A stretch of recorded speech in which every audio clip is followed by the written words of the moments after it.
You were an engineer. Well, I still am an engineer.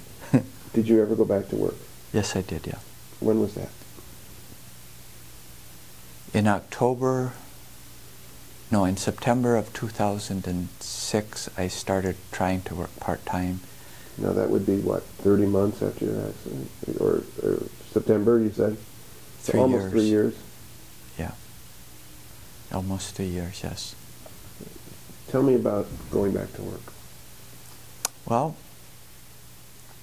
I was afraid to go back to work because I knew it was going to be another difficulty. But once again, it was one that I wanted to prove that I could do. And I knew I could only, because I couldn't stay because of fatigue. I had to rest and such. From the time you, let's say 6 months after your accident, to that point, September of 2006, when you are able to start to attempt to go back to work, what do you do over that 30 months so that you can actually get to this next step, that you can even consider going back to work? Well, all of my rehab. I mean, my rehab was continuous. It didn't end when my rehab at hospital ended. My rehab was continuous. Every day exercise every day.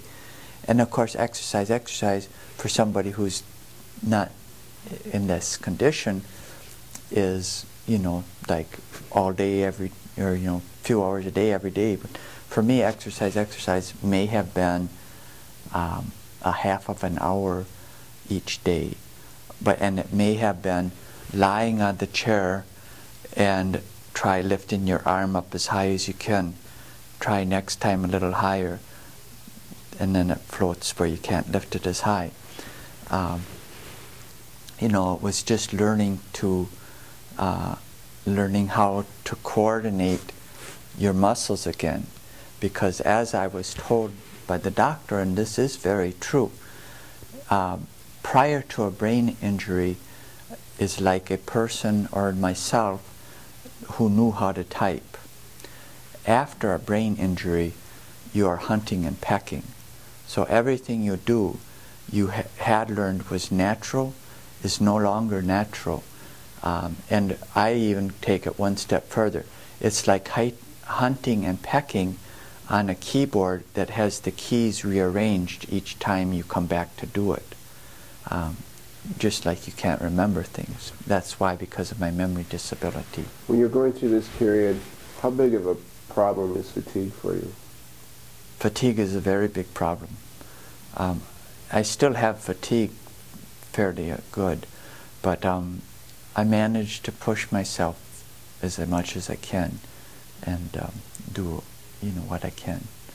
So you get tired faster when you're hunting and pecking on a moving keyboard?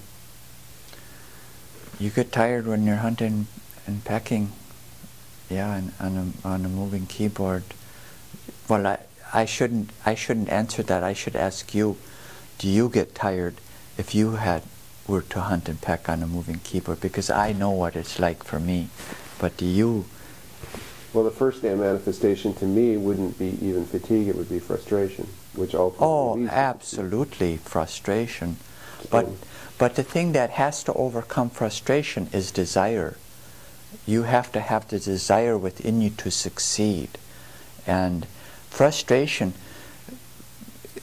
you don't know, well, I'm not going to say you don't know, but people don't know who haven't experienced what other people know, how much it is for frustration for them to affect, or how much difficulty it is for them to do different things. I only know what it is like for me. Now, one difficult thing I just experienced at this instant is I was thinking of something I was going to explain to you, of thoughts, and as I get off on tangent, then I can't remember what I was going to tell you, which I never would do before.